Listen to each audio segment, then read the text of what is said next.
Hey guys, welcome back to Jurassic Collectables. So today I'm very excited to bring you another piece from the Primal Rage action figure line. And it's this guy, it's Blizzard. Now if you don't remember Primal Rage, it was a game that was released in the sort of mid-90s, around 1996. In the wake of all the Jurassic Park and Dinosaur hype, Primal Rage was an arcade fighting game, a bit like Mortal Kombat and Street Fighter, except that you had prehistoric creatures fighting each other. And I remember it very fondly. I had it on the Mega Drive, and this was one of the main characters. So there were two ape-like creatures in the game.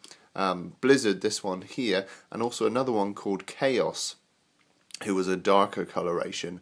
But this is a very accurate representation of the Blizzard that we see in the game, and he is an absolutely staggering sculpt.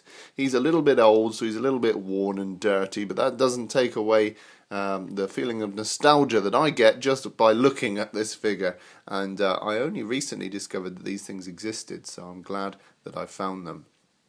Okay, let's take a closer look at his sculpt. So starting off with the head sculpt, you can see we've got a wonderful, faithful representation of Blizzard. And something you may like to notice is that the original Primal Rage characters in the game were made from stop-motion puppets that were photographed and then put into the game, giving them this sort of very filmic stop-motion quality. And I think these figures are very true to that.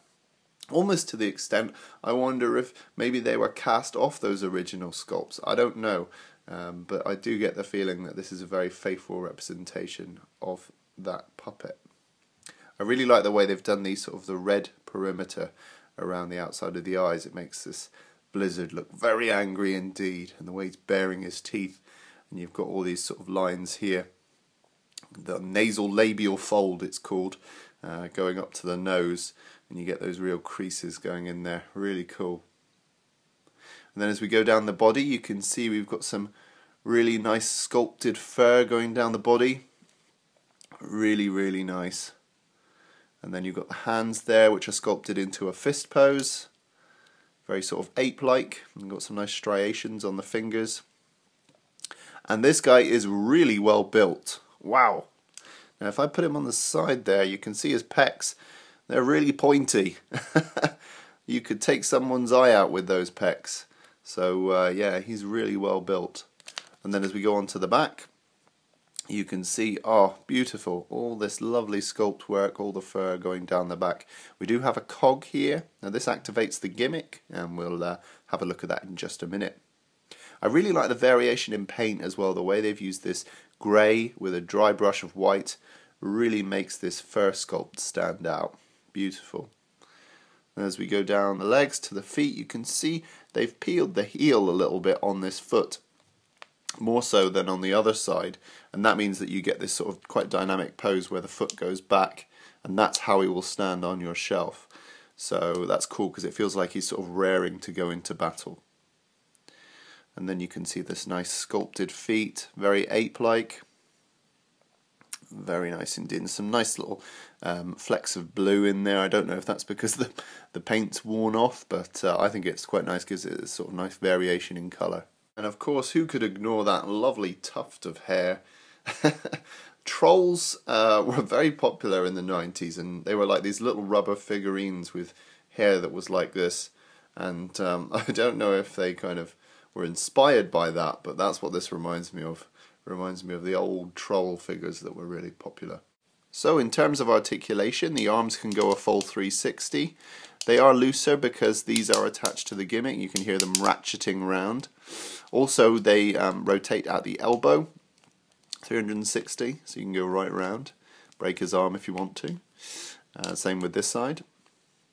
The head does not rotate, unfortunately, not on mine anyway. It does have a seam and it does want to rock, but I don't want to push it. It feels like I'm going to break it, so I don't know if that one's been glued on or whether it's an old broken one. I don't know. But on mine it's not rotating. And then you can do a 360 with the legs, so you can get them into some wild and wacky ape poses. Could have him standing on the neck of another dinosaur. Pretty cool.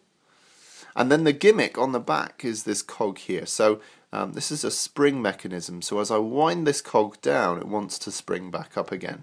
And you'll see that now. So as I wind this down, you'll see both the arms rotate in opposite directions, and then they spring back. And this is really cool, because if you've got your dinosaur coming in, you could have him come in and have an uppercut and take him out. So that's really cool. That's a nice gimmick, and I like that. It reminds me of the old wrestling figures that were around in the sort of mid-90s, and I think that's a pretty cool gimmick if you ask me. Okay, so let's do a size comparison. The only dinosaur I have here is the Papo Tyrannosaurus Rex, a very detailed Tyrannosaurus, but it ties in with our competition on the main page at the moment. If you haven't entered, you've got until the 24th of December, because you could be winning this guy and loads of other goodies, so go and check it out on the main channel page. But you can see Blizzard comes up to just below the sort of top jaw of the T-Rex. He's quite a sizable figure, and also he's quite chunky in hand. I mean, he's a good, almost 2 inches thick, maybe 1.5 inches. So he is actually a really substantial and meaty figure. So I'm really pleased that I picked this guy up. Okay guys, do you remember Primal Rage? Do you remember playing with this figure or owning it? Let me know your thoughts down below. I have very fond memories attached to Primal Rage, and I'd love to hear from you about the game. Okay guys, in the meantime, rate, comment and subscribe, and I'll see you in the next video.